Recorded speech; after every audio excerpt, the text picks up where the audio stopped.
आगे बढ़ते हैं। अब बात करते हैं बुलियन मार्केट की और गोल्ड और सिल्वर की कीमतें दबाव में हैं। अगर हम देखें तो बाजार की अब पूरी नज़र जो है वो ब्रेग्जिट पर टिकी हुई है। 23 तारीख को वहाँ जनमत संग्रह होना है कि ब्रिटेन ईयू में बना रहेगा या नहीं, लेकिन उससे पहले मार्केट दबाव में है। 150 रुपये नीचे एमसीएक्स पर गोल्ड 30,600 के नीचे लुढ़क चुका है। अरविंद, क्या लगता है आपको, जो गोल्ड में गिरावट है ब्रेग्जिट से पहले, ये गिरावट और बढ़ सकती है?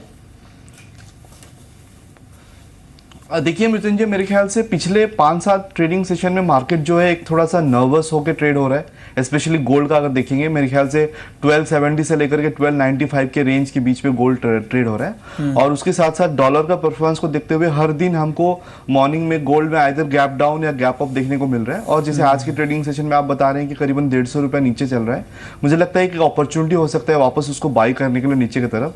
जैसे अभी मार्केट चला 30,545 के आसपास, जैसे आपने दिखा रहे स्क्रीन पे।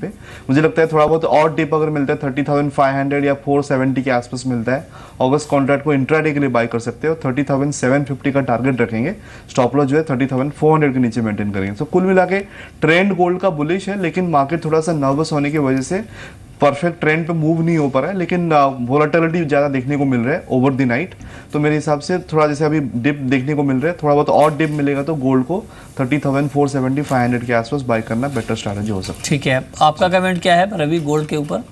देखिए, बिल्कुल अरविंद जी सही कह रहे हैं। इस समय अगर देखें तो पहली बात, इंडिया के कस्टमर का कॉन्फिडेंस कम हो जाता है 30,500 के ऊपर का भाव देखने से। और अभी के अगर इंट्राडे की पॉइंट ऑफ व्यू से बात करें तो प्योर इंट्राडे ट्रेड करें, ब्रेक एग्जिट में कुछ भी होगा, लेकिन आप इंट्राडे स्टॉप लॉस के साथ ट्रेड करें। एक बार को करंट लेवल या थोड़ा सा करेक्शन मिलता है तो बाय करके चलें। 80 से 90 पॉइंट का स्टॉप लॉस लें, 125-150 पॉइंट मिलता है, प्रॉफिट बुक करिए, दूसरी ट्रेड करिए, क्योंकि बहुत ज़्यादा रेंज बाउंड ट्रेड आपको देखने को मिलेगा। क्लियर इंडिकेशन यहाँ पर बहुत अप और डाउन साइड के नहीं देखने को मिल रहे हैं। ओके, सिल्वर के ऊपर आपका कमेंट अरविंद, आज के लिए क्या होगा? क्या गोल्ड के मुकाबले चांदी में आपको ज्यादा अट्रैक्टिव अपॉर्चुनिटी दिख रही है ट्रेडिंग के लिहाज से?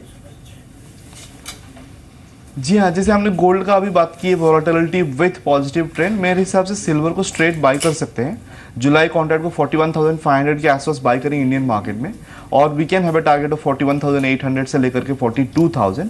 स्टॉप लॉस जो है 41,300 के नीचे मेंटेन करेंगे। तो मेरे ख्याल से अगर गोल्ड सिल्वर का बात करें तो सिल्वर थोड़ा सा ज़्यादा कॉन्फिडेंट लग रहा है बाई करने के लिए, तो बाई ऑन डिप्स अराउंड 41,500 आज के इंट्राडे ट्रेडिंग सेशन के लिए बाई करना बेटर स्ट्रैटेजी हो सकता है।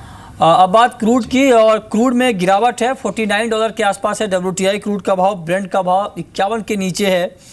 पिछले 2 सत्रों में जो जोरदार तेजी आई थी उसके बाद दबाव है, और सोमवार को WTI क्रूड का भाव करीब 3% तक उछला था। सऊदी अरब का रोजाना जो एक्सपोर्ट है वो उत्पादन बढ़ने के बावजूद घटा है। क्या आपको लगता है रवि सिंह, क्रूड का आउटलुक? देखिए, इस समय मृत्युंजय जी, पहला कि आज रुपये में थोड़ी सी वीकनेस है, इसकी वजह से क्रूड ऑयल में थोड़ी बाइंग फिर से देखने को मिल सकती है। इंटरनेशनली देखें तो जरूर थोड़ा सा करेक्शन देखने को मिल रहा है, लेकिन मैं समझता हूँ आज API की इन्वेंट्री है और इन्वेंट्री एक्सपेक्टेड जो है वो नेगेटिव है, तो मुझे लगता है थोड़ा सा एक बाइंग मोमेंटम बन सकता है। अभी नहीं तो कम से कम 10 से 15 पॉइंट अगर करेक्शन मिलता है तो रिस्क रिवॉर्ड रेशियो काफ़ी अच्छा हो जाएगा, यानी 3330 और 40 के रेंज में एक बार बाय करके चलें। अप साइड में 3390 से 3400 तक का रेट देखने को मिल सकता है। स्टॉप लॉस आप 3280 का स्ट्रिक्ट प्ले करके चलते हैं तो एक अच्छा मुनाफा देखने को मिल सकता है। ठीक है, क्रूड और नेचुरल गैस के ऊपर अरविंद, बिल्कुल इंट्राडे पॉइंट ऑफ व्यू से आपकी कॉल क्या होगी? देखिए, नेचुरल गैस पहले बताना चाहूँगा, बाइंग ट्रेंड में बाई करना डिप में अच्छा स्ट्रैटेजी होगा। 182 पे बाई करेंगे, 187 का टारगेट रखेंगे, और स्टॉप लॉस जो है 180 के नीचे मेंटेन करेंगे। क्रूड में मुझे लगता है एक रेंज पे ट्रेड होना चाहिए, 3320 से लेकर के 3400 के बीच में ट्रेड होगा। तो मेरे ख्याल से सपोर्ट लेवल पे बाई कर सकते हैं या 3400 एज ए रेजिस्टेंस लेवल पे सेल कर सकते हैं। तो कुल मिला के क्रूड ऑयल में थोड़ा सा वोलेटिलिटी होने का उम्मीद कर सकते हैं। ठीक है जी, आगे बढ़ते हैं। बात अब मेटल की। मेटल में बीच बीच में एक्शन देखने को मिलता है रवि, लेकिन ये एक्शन टिक नहीं पाता है। आज बाजार फिर से दबाव में है। क्या आउटलुक आप देख रहे हैं मेटल मार्केट का?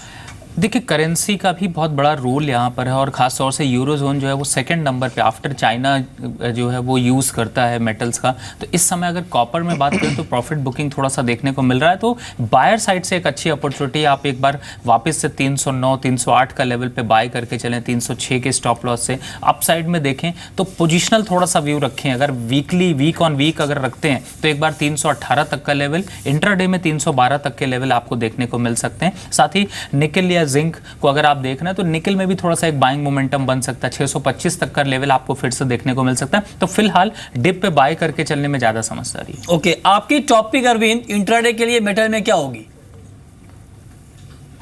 मेरे हिसाब से जिंक होगा, उसको थोड़ा सा डिप में बाय करेंगे, करीबन वो 135 के आसपास बाय करेंगे और 137 138 का टारगेट रख सकते हैं। स्टॉप लॉस जो है 134 के नीचे मेंटेन करेंगे। ओके, जी। अब बात कर लेते हैं करेंसी मार्केट की, और करेंसी में रुपए की चाल अब आप रवि क्या देख रहे हैं यहाँ से?